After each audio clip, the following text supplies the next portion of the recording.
Qu'est-ce qui se passe au Bénin? Depuis des années, le Bénin subit tragiquement les assauts des terroristes.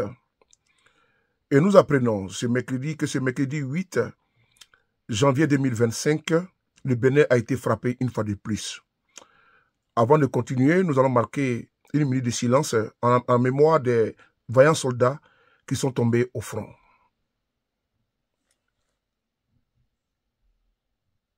Merci. En effet, nous apprenons que près de 30 soldats béninois ont été fauchés par les balles assassines des terroristes.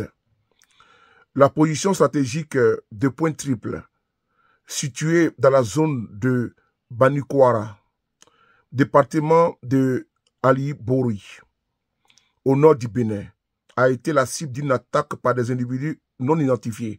Bien évidemment, ce sont les terroristes. Ce mercredi 8 janvier 2025. Et selon les sources locales,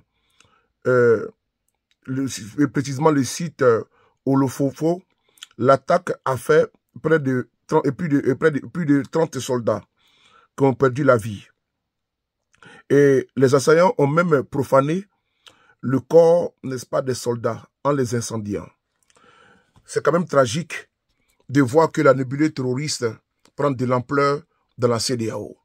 Quand vous regardez ce qui se passe avec Boko Haram qui continue toujours de décimer et de faucher les vies, sans oublier également ce qui touche tragiquement et continuellement le Bénin.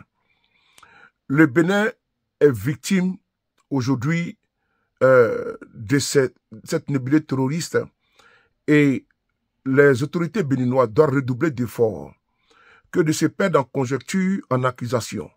Parce que l'échec est là aujourd'hui, la démonstration parfaite est là. On ne peut pas jeter les bébés avec l'eau du bain en accusant à tout va les pays même de l'AES qui aujourd'hui se battent.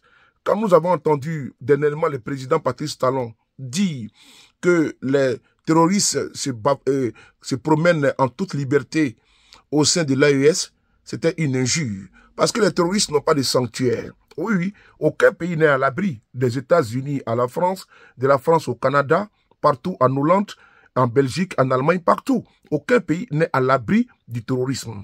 Et donc, un gouvernement responsable doit mettre les moyens à disposition et ne pas toujours accuser l'autre. Même les pays dits démocratiques, les grandes puissances sont frappés par le terrorisme.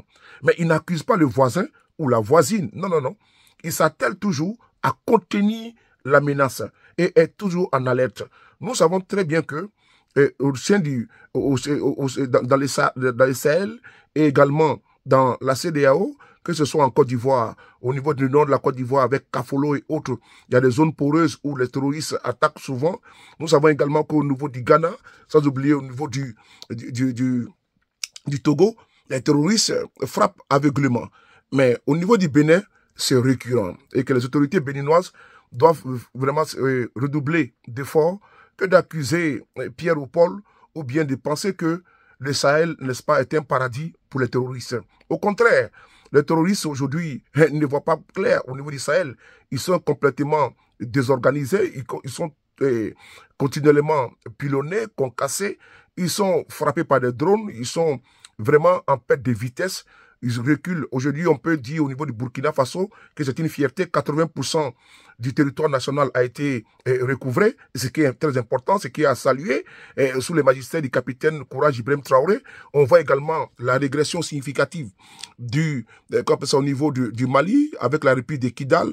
Ils sont cachés dans les bourgades de Tizawaten et on voit qu'ils n'ont plus de localité, n'ont plus d'emprise sur une telle localité. Et également, au niveau du Niger, il y a un recul. Et donc aujourd'hui, en débandade, les terroristes s'en prennent à tous les pays aujourd'hui de la CEDEAO. Et vous voyez aujourd'hui que le Bénin subit les assauts de ces individus-là parce qu'aujourd'hui, ils sont traqués de l'autre côté de l'AES, ils sont obligés de se retrancher du côté de la CEDEAO. Peuple d'Afrique, peuple du Nord, peuple du Sahel, voici la nouvelle triste du côté du Bénin. Plus de 30 soldats ont perdu la vie suite à une attaque terroriste. C'était un jour noir pour le Bénin. C'était un jour noir pour l'Afrique, pour l'humanité. Et nous adressons toujours nos condoléances les plus attristées aux familles des soldats et proches et au peuple béninois. Merci.